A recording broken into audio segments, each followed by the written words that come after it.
TV umpire to director, we have a player review. Can we rock and roll, please?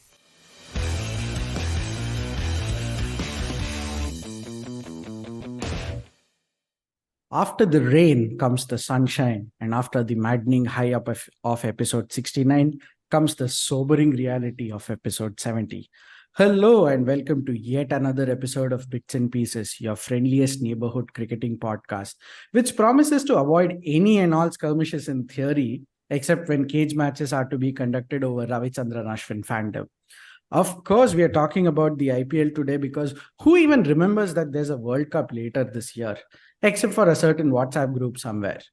We saw this week the creation of a cage match at Akana, and it seems that a lot of us were reminded of the fact that Virat Kohli and Gautam Gambhir still have unfinished business.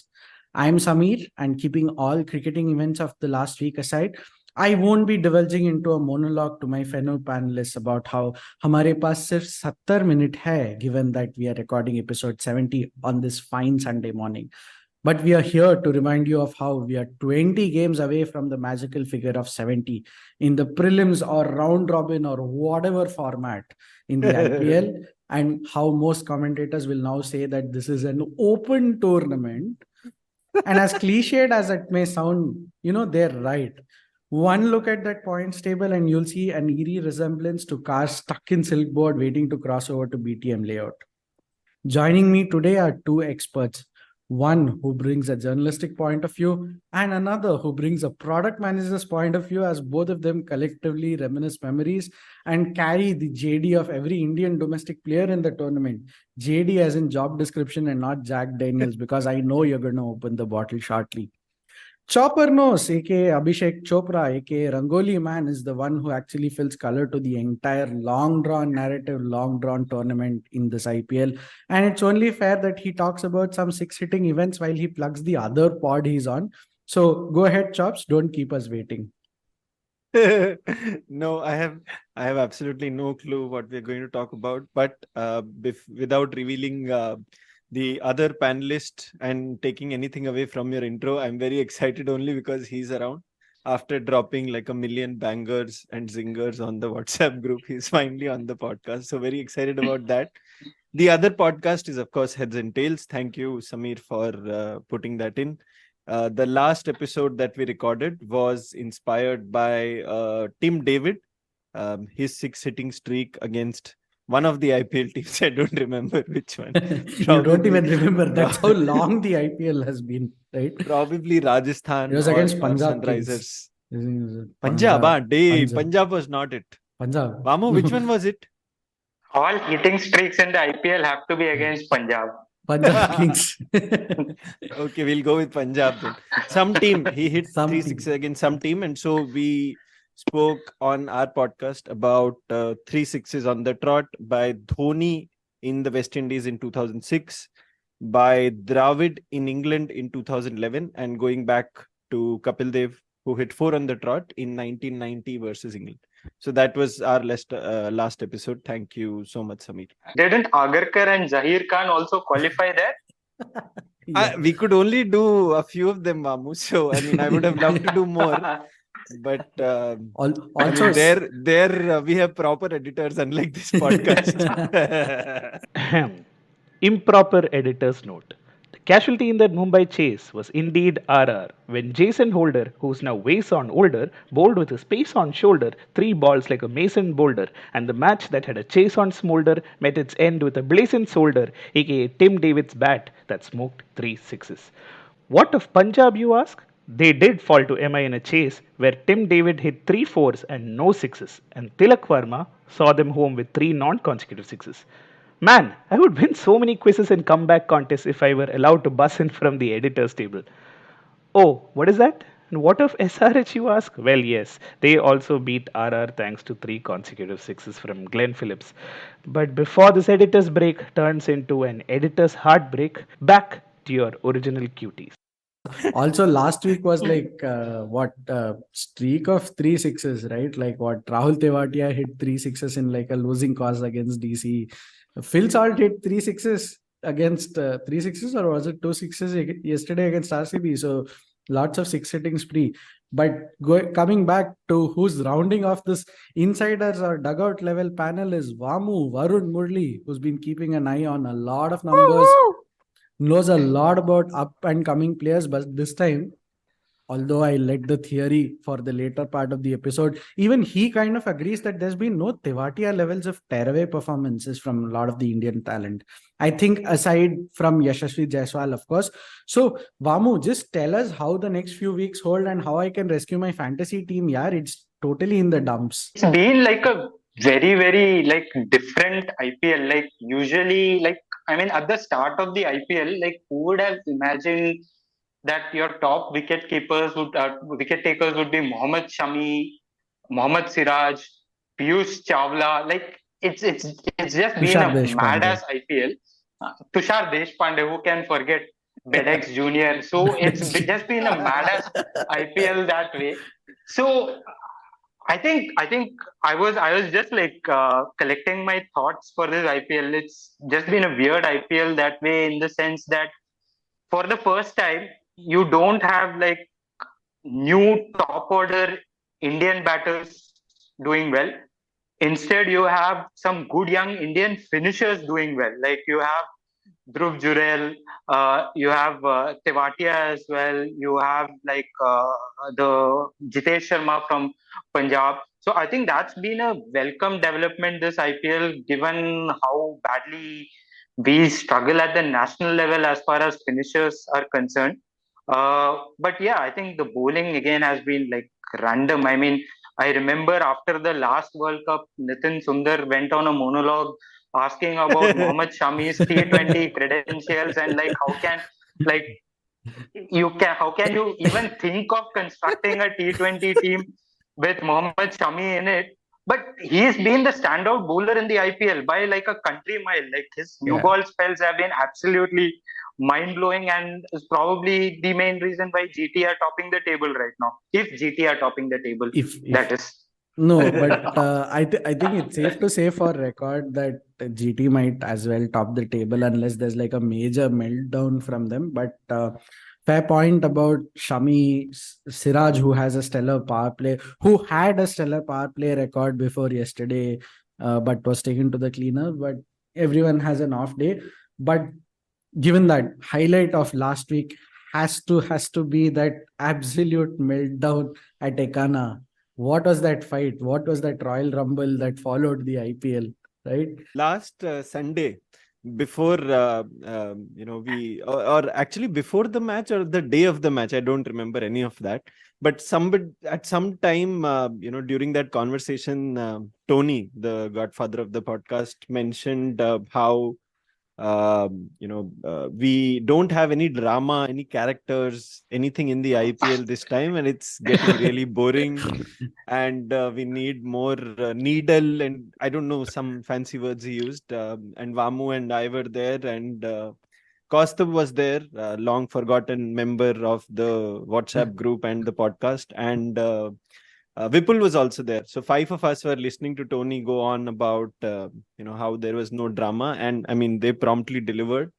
I don't know, man. It's one of those things where Kohli is always going to be like that. Gambhir is always going to be like that, and I mean I could only remember that man of the match presentation that happened in Sri Lanka. What seems like ages ago when both of them had scored centuries, and Gambhir was the man of the match, and Gambhir out of the blue called Kohli onto the stage, and Kohli took the man of the match award, and then they didn't interview Kohli. They interviewed only Gambhir. I don't know. Could have easily done that. But yeah, I mean, from there to where things have reached right now, obviously doesn't make for great viewing, but there's also this whole aspect that's bandied about, where cricketers are role models and they're expected to behave a certain way. I think all of that is bullshit. People will do what seems right to them in the moment, and both of them lost their top and had a war of words which could have gotten ugly. And the funny thing for me was how Faf du Plessis always finds himself somewhere in the center of all this. Thankfully, this time he didn't have. He had more clothes on than just the towel. That was and the the case. Orange cap. And the orange cap, yeah. And the orange cap. So the series in South Africa that that had the sandpaper incident had him roaming around in a towel trying to bake a fight. This time he had more clothes on, which also tells you that the IPL is much richer than South African cricket.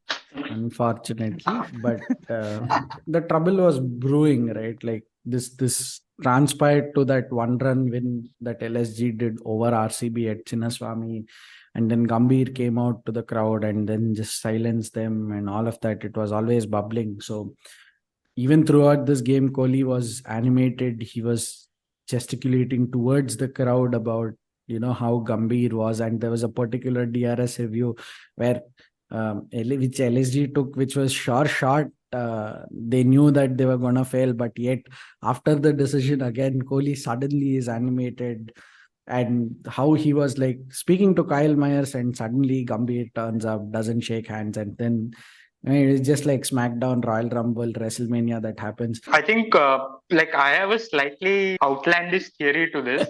I don't think like Kohli and Gambhir have much of a problem, to be honest, between themselves. I mean, for some reason, Kohli has like been at aggression 200 this particular IPL. I think it started in the DC game also.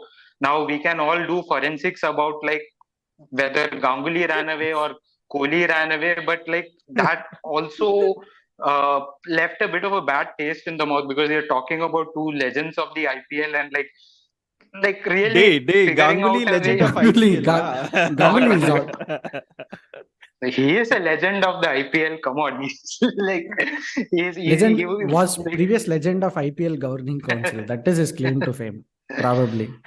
Yeah, and so I think Kohli has just been like bubbling around. I think in this particular match, I think it started with Noor Ahmed. There have been like some posts around how Noor Ahmed has been. You mean Naveenul Haq? Like no, sorry, sorry. I get like the Afghan players mixed here. Naveenul Haq has been a bit of a what do you call, a troublemaker on the field in all the T20 leagues that he has played. I think there is track record of him in the PSL, in the Bangladesh League, etc.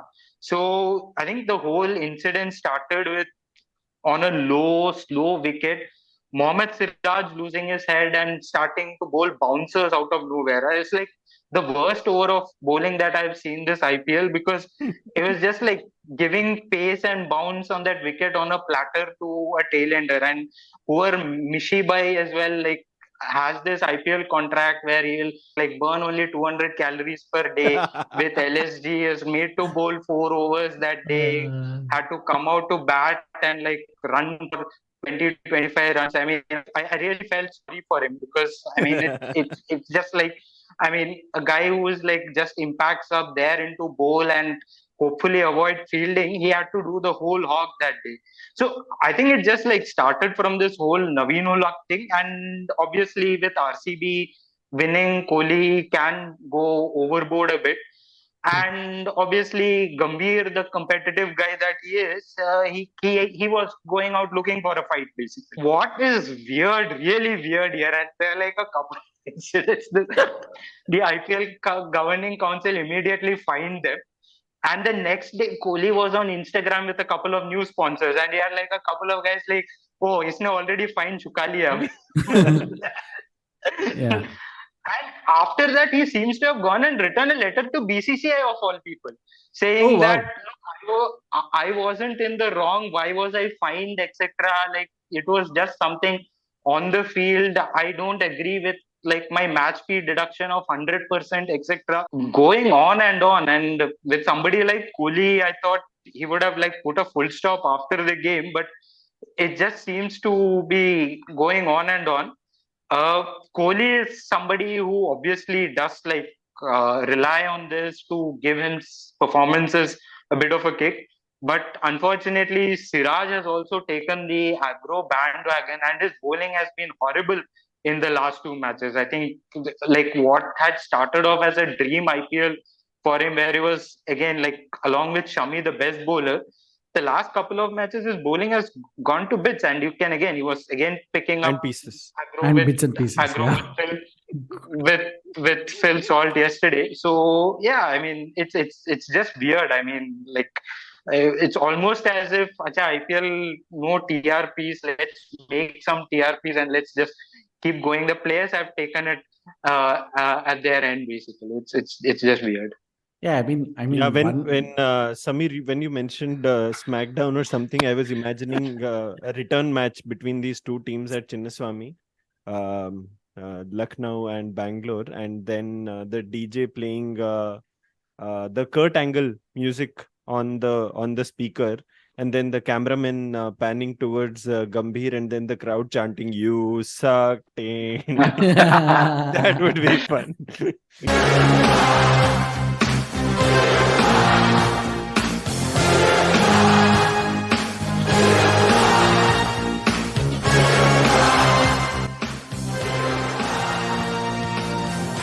By the way, I was just checking the Fairplay award table out of academic interest Most important yesterday. table. And RCB for some reason are not bottom of the table. Like there are two teams which are worse off than them. So like my continuing ones? theory Which around, ones? I think before yesterday, Rajasthan Royals and Kolkata Knight Riders. Rajasthan Royals will always be, I think, like bottom of the fair play table. This is them paying their dues for what Ashwin did to Butler like Yeah. many years back, basically. Or like, I mean, I think it's weird. I don't remember any incident surrounding RR or even KKR this IPL. But And yeah, yet look they're at bottom where of the table. Lucknow's Near bottom. and look at where LSG are, like again sixth.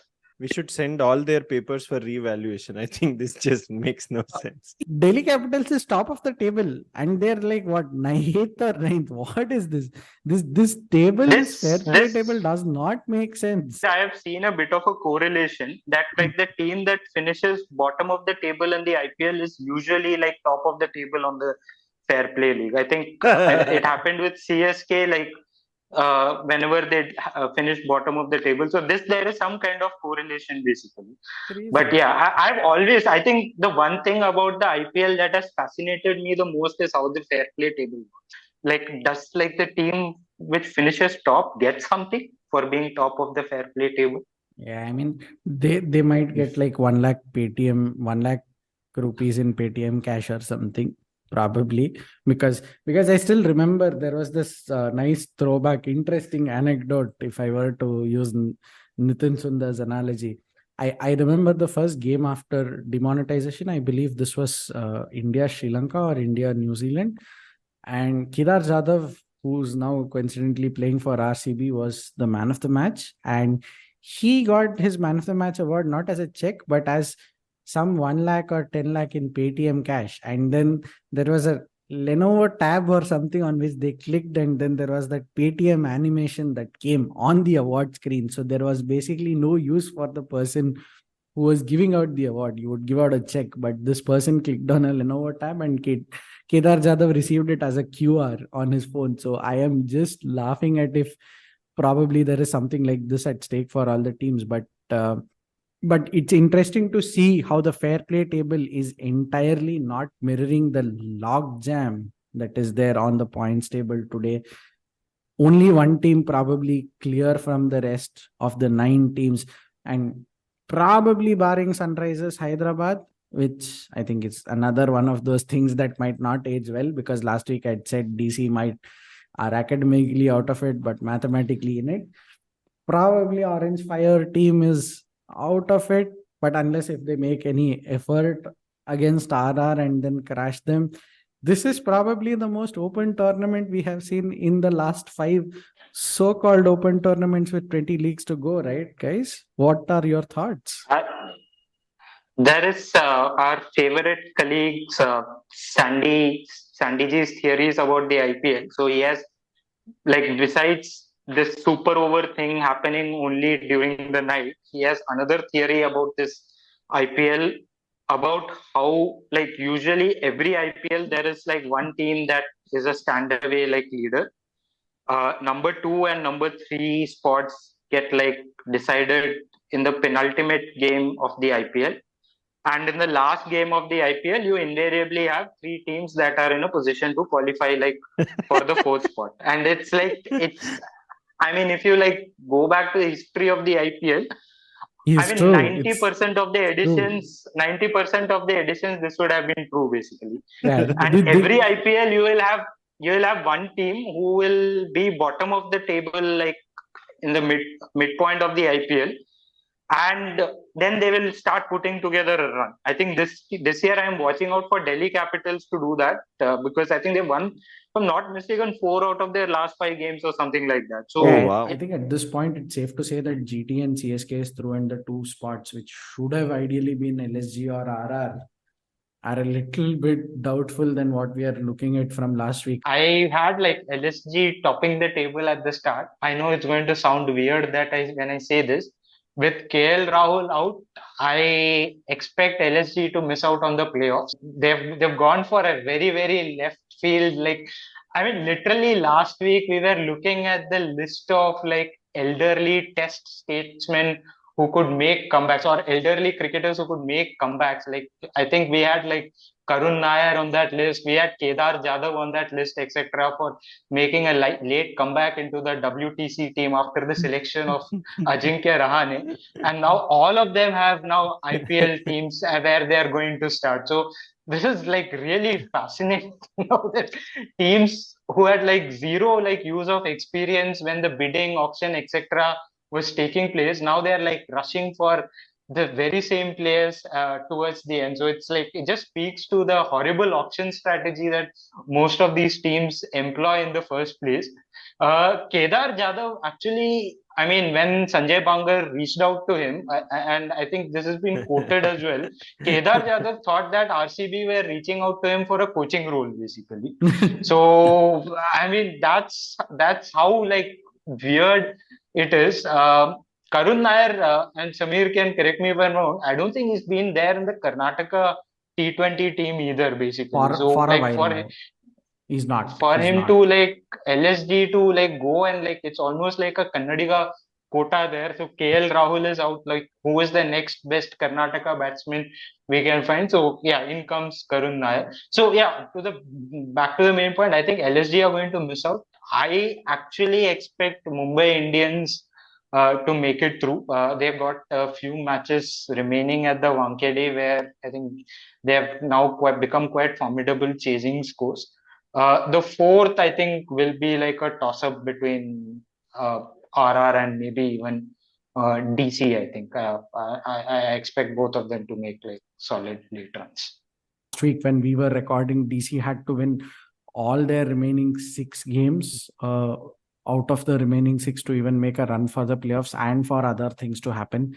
They won 2 convincing games against GT and RCB, and they have 4 more that they need to win. And even then they might fall short, but it's just astonishing that they've found a gear when people least expected it. For me, the only disappointing thing is obviously I can't make head or tail of this podcast, this table, because I can't. This podcast. Nobody can make. Chopper Nose has thrown the towel in, like after last week where it was Saturday, yet like turned up at a restaurant at the wrong time from like searching for podcasts to record. Now is I can't make sense of any of these podcasts. Intro sorted. Intro sorted. I know, but the point is, what is happening, etc. You are referring to random games that are happening. Absolutely. Vamo is doing some expert analysis. I can't Absolutely. make much sense out of it. The only thing that I'm really sad about, and Karthik, another great friend of the pod, is going to be supremely sad as well, that Hyderabad are languishing at the bottom and have no chance in hell of making a comeback. Orange fire idiots. Yeah, that team contains so many of my favorites. There's Lara, and there's Dale Steyn, and there's Murali, and all of those guys I like really Hemang Badani. But so yeah, I'm just sad about them languishing at the bottom. I hope I don't know when is the big mass auction where everyone changes their teams. When does that happen? That was last year. Oh shit! That was last year. Now the next one will be like when everybody least anticipates it. There is no like pattern for it. It's just when some of the Oh, teams feel like, I don't think there's been a I think pattern to I it. think It's it's sometimes once three every years. 3 years, no? I think it's once every yeah, 3 years. that's mega auction, they call it, Mega no? auction. Yeah, but like And we have then, had like 15 editions of the IPL. Like, have we had like 5 mega auctions?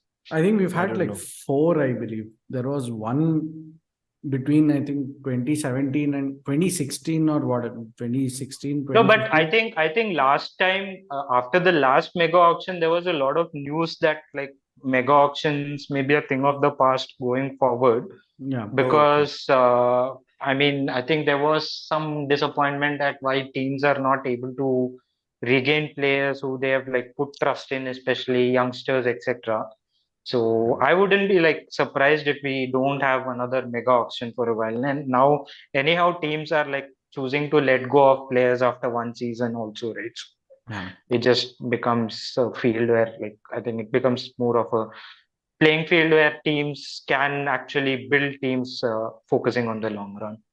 Absolutely. And the other thing about mega auctions is that I think the last one specifically was that there were 2 new teams that were drafted in, and then there was that draft pick that happened before, right? So during the draft pick, a lot of teams got chance to, pick players from the same pool. So it's dominantly Indians. You will still have the foreigners who will go unsold. You'll still have the foreigners who will get like a paycheck or like a stint with any of the teams, but be benched. Classical case being Quinton de Kock, or say even benched Stokes, because he's been benched and he Bench has, Stokes, huh? yeah, benched Stokes. Benched Stoke. Yeah, so and he's not even visiting the coronation, right? And even Adil Rashid for SRH, for that matter, like gun bowler made for T20 format, but he's just not been there. And surprisingly, he's one of the right picks for a stadium of the size of Uppal, where a lot of the boundary dimensions and the stadium dimensions come into play. So you're just crazy, I mean, mind-boggling auction strategies. But then again, it comes back to the same point that IPL as a tournament is a game itself is random, that on any day anyone can turn up and beat you. It's just that random, right? Like, and I mean, there is no greater proof than yesterday, where Phil Salt of all people just took on Siraj, right? And I think, speaking of, when Choppy mentioned that a lot of his favorites were in SRH, I still remember that after the KKR SRH game, Brian Lara in the presser said that people need to use their upper chamber, right? Like, there was 14 out of 10, a no ball gets bowled, and you're like, what, 13 out of 10 or something. And then after that, you were only able to score 4 runs of the next 10 balls. I mean, Oh, wow. not taking anything away from Varun Chakravarti, who bowled the final over, who bowled well, but there was one shot from Abdul Samad which went straight to cow corner, the fielder at cow corner, and he just did not have to move. I mean, and that's how crazy it was. I mean, SRH again.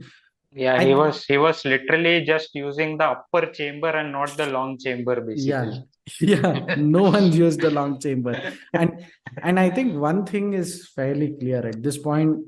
You clearly have one team that is definitely under par and most likely to get rolled over, bar like say 1 game or 2 games where they'll spring a surprise and be party poopers. And then the expectation more likely towards Gujarat Titans is that they might seal their qualification today when they play against LSG, given that how LSG are going through this transition. So Yeah. with Yeah, I that, think SRH should be relegated to BBL or something. Go play there. I think SRH's main contribution to the IPL has been via Harry Brook. I think, and his like takes, which my word. seemingly look to antagonize Indian fans. Basically, he started off saying like, "Look, I've scored a century. I knew people would be on my back, etc." I think his latest hot take involves Indian cuisine. This is like, who has curry for breakfast? And while biryani is good, like how can you keep eating biryani all the time? So a classic case of somebody who is like seems to be like supremely confident in his abilities and what he says. But yeah, I think given how the team is performing, it's probably not coming across very well, and even his personal performance, basically. And I find this extremely ironic, given that Sunrisers Eastern Cape actually won the inaugural South African Premier League. I mean, they had the same captain, Aiden Markram was there. Some of the folks in the team, the support staff and the South African players who came in were the same, right? Like there is Aiden Markram. Wait for all the CSK fans to come in and say, did Dhoni play the South African Premier League? Who were the captains? Who were the captains? Who were the captains?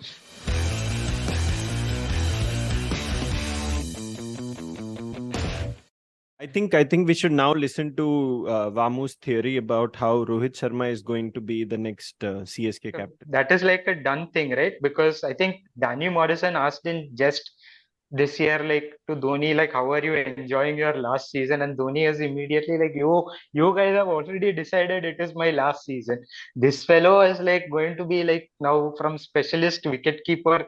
I think next year he'll just turn up as specialist fielder or something like that, and Specialist just like mentor. keep playing the IPL. The one thing that I will give credit to Dhoni, and maybe I think even more than Faf, I think his level of fitness to turn up for this tournament, like playing once a year, I think that's just commendable. I think it just speaks about his professionalism, etc.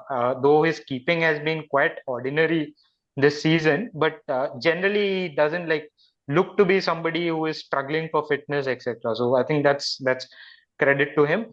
Somebody who does seem to be struggling for fitness a lot is the said Mumbai Indians captain. Like he started off before the WTC, like before the IPL, saying that we will constantly monitor workload of everybody and like people will be given breaks, etc. The only person who has been taking breaks in this IPL is the said person. Like whenever like I don't think Rohit Sharma I have 2-3 things to say about this, because the memes that come out are funnier than the cricket itself, or the more interesting, at least, at any rate. You mean So the one- Emirates ad where he's diving, right? No. So No. So one meme that I saw was in the last MI versus CSK match, the two captains, they come together at the toss and get a picture click, and the title of the picture was, in Marathi, this meme was "Pahileche 3 ball आणि शेवटचे 3 ball," because that's the only batting those two guys do. Dhoni and Rohit Sharma. and It was and amazing. did you realize yesterday Rohit batted One of 3 three. balls, Dhoni batted 3 balls? Rohit was It really 0 did of happen. 3. It really did happen yesterday. And Dhoni was like 2 of 3 not out. It really did happen yesterday. Yeah. Amazing. Well done. That was one. And the other thing that happened was, I think some match at Wankhede, obviously the crowd was chanting Rohit's name, and Rohit, tried to do the cool thing, the Gen Z thing, by making a hand-shaped heart emoji. And that actually turned out to be like how you hold a vada pav. Yeah, for him, heart emoji is vada pav. No, his heart is in vada pav. And the third thing that I want to say is that one of the things Rohit said before the IPL started was that if teams get eliminated, the Indian players in those teams which are going to be there in the WTC final will be sent ahead of others.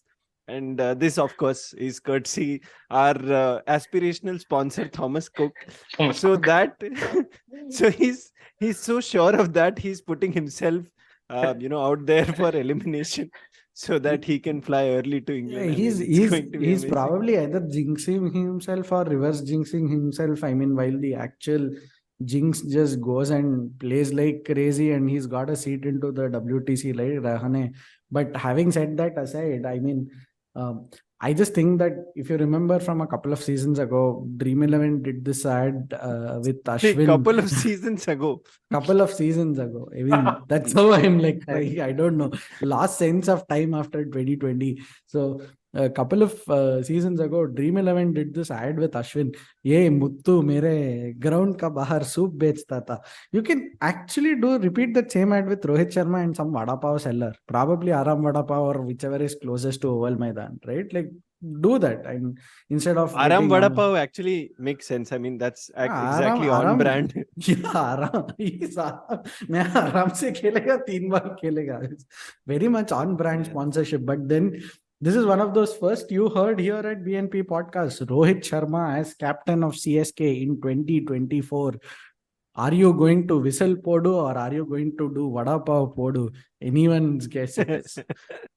whilst we are in towards the business end of the tournament, this is certainly Dhoni's swan song, right? I can, barring some miracle. They have been saying this for the last 5 years. They that this is going to be Dhoni's re-released swans. that movie, right? Like now that is like short indication. Like they even re-released the movie. Every ground where CSK plays, people are turning up with Dhoni jerseys, and it's just crazy. And then MS Dhoni movie re-releases. So certainly I will tell you how this works. After the IPL, you will have 6 months of speculation about how each of the other 10 CSK players are in contention to be the new captain of CSK. Then come January, you will see Dhoni coming back again.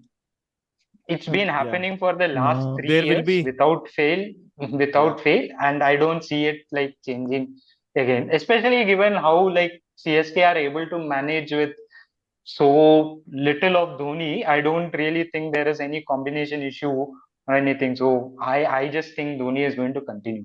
and Yeah, and I look think at there will sorry, be go ahead. one video which will be released by CSK in the middle of an India tour to some country. There will be a video released by CSK where Dhoni is coming out with like 20 bats in his hands and just randomly waving them around, and the ground is full, and he's going to hit like obviously 4 balls only and then go back, and But- that will be the return of Dhoni for the next season.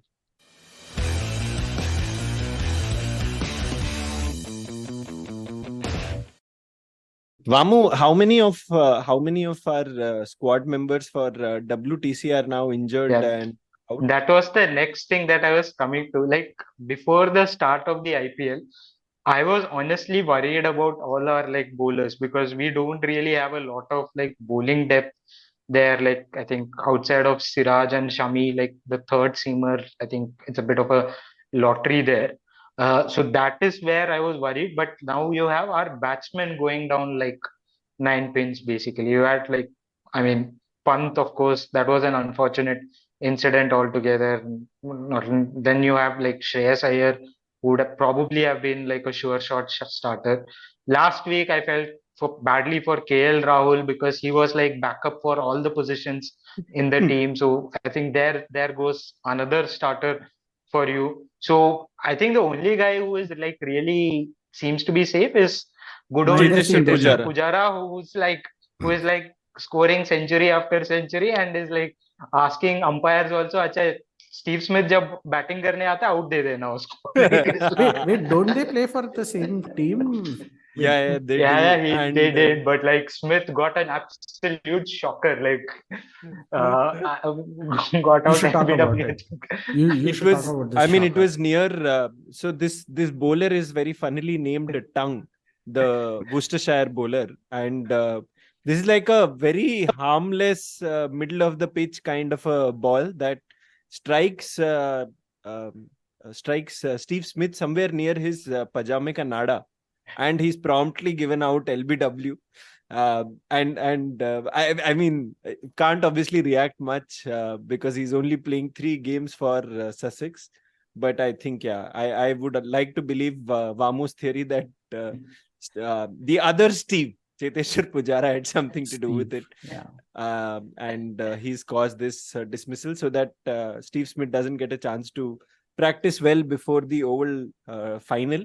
And Cheteshwar Pujara himself went on to score 130 odd amazing runs in the same match. And then I think the last day of the match is today. It's mostly going to be a draw because one whole day was rained out.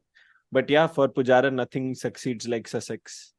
Absolutely. And I mean, call that as it may, that was like a good tongue lashing for Steve Smith. So Vamu, the 11 is going to be what? Rohit and then We've been Shubman. discussing this. As of today, yes, but this is like subject to more injuries that can happen. I think it Yeah. will be. I think now that Unatkat's participation also looks Oh yeah. quite Oh, yeah. uncertain Unatkat is after also his injured. injury. Yeah. So my only doubt was around who the third seamer was going to be. I would have probably gone for Unatkat ahead of Umesh.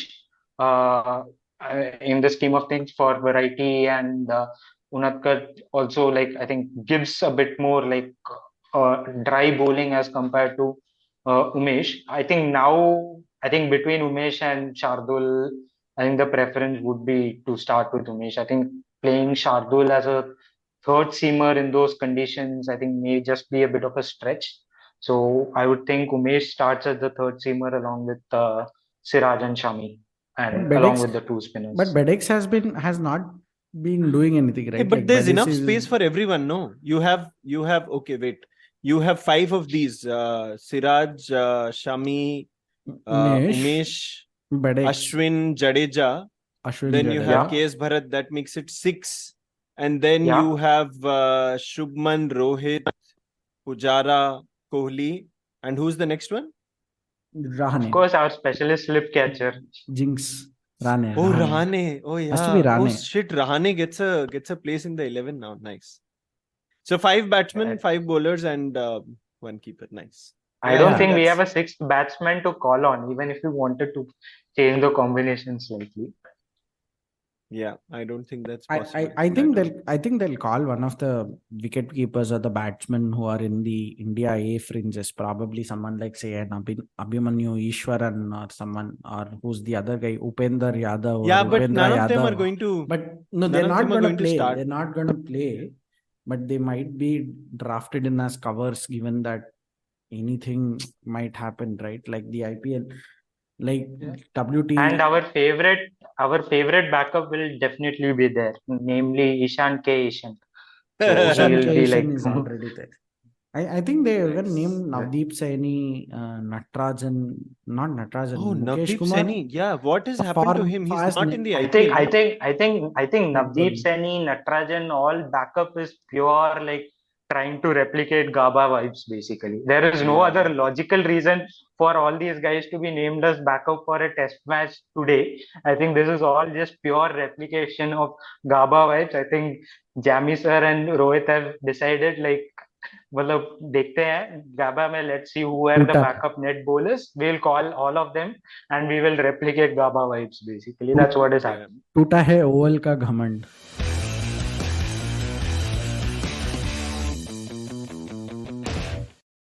Couple of significant events on the women's cricket front as well that we just want to briefly touch upon.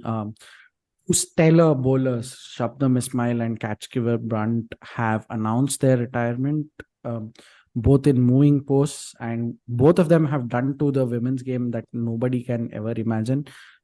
Bit surprised by Shabnam Ismail's resignation, not so much by Catchgiver Brunt's, because because she's been a part of a few successful sides, but Shabnam Ismail really tasted success with the recent WT20.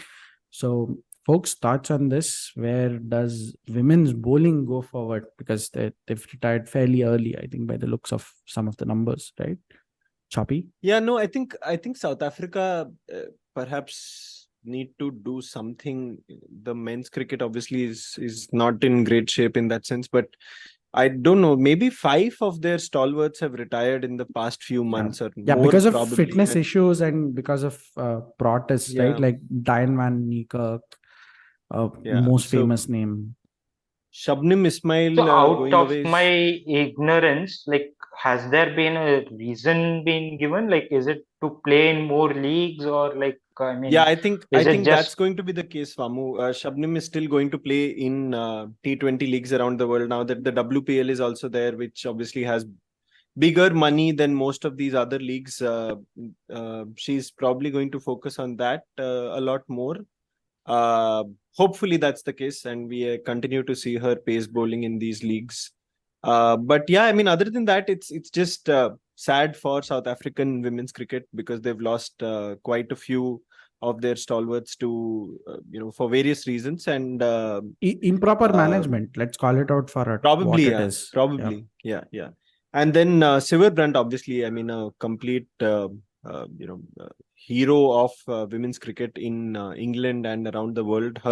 Some of her spells that I came across in the last test that India played in England, and even the other cricket that India have played against her, and her burgeoning rivalry with Shafali, a very young cricketer out to make a mark on one end, and a seasoned grizzled pro on the other end was quite nice to see. But yeah, I mean, it's good that we have such high profile cricketers in the women's game more and more, and hopefully they've shown a path for other youngsters to follow.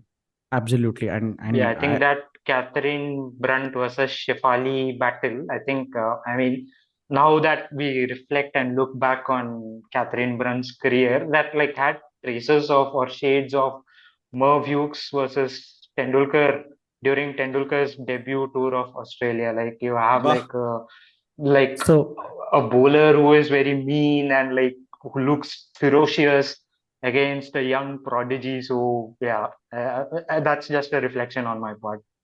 Yeah. Vamu sir has unwittingly dropped the theory that Shefali Verma is going to be like a greatest of all time run scorer for India in the women's cricket field. But great. Whilst I wish both of them absolute luck and whatever in they pursue, I do want to call out the fact that Cat Siver Brandt's retirement press release had a nice little call that said that I found the love of my life in this game and I found Nat.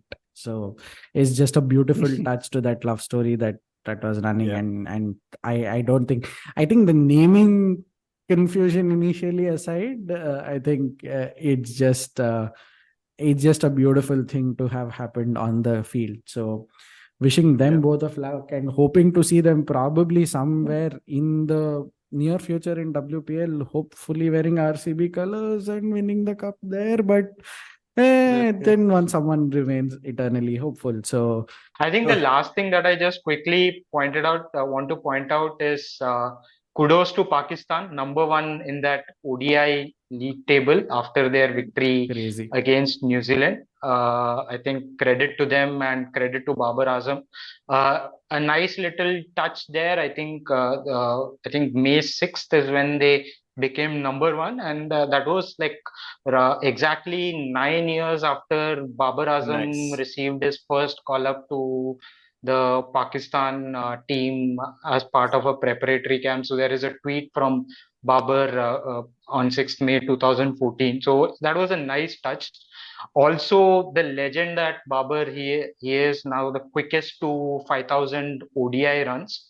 So quick question to wrap up, like who are the top five on that list, the quickest to 5,000 runs? I think one of them would be Kohli. So the three others. Hashim Amla is second. Hashim Amla is second. Yeah, Hashim Amla is second.